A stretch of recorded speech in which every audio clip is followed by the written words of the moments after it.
না না না, তা হতে পারে না উজির সাহেব।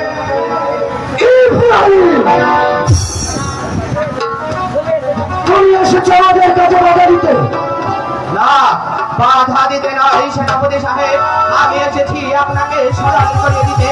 ভুলে গেছেন সেই অতীতের কথা?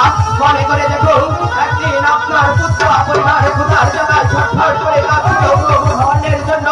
সেদিন আপনি ভবনের জন্য রাস্তায় রাস্তায় মানুষের ধারে ধারে ঘুরে বেরিয়েছিলেন, সম্ভব একটু অন্ন ঢুকাতে পারেননি। সেদিন এই নবাব আপনাকে রাস্তা থেকে কুড়িয়ে এনে সেনাপতি বলে বহন করে ছিল এই নবাব বলে। আজ নবাবের মৃত্যু হতে না হতে আপনারা তার স্ত্রী পুত্রকে করতেছেন হত্যা। এখান থেকে বের হয়ে যাও। বেশ, তাই যাচ্ছে, কিন্তু একটি কথা মনে রাখবেন, এই নবাব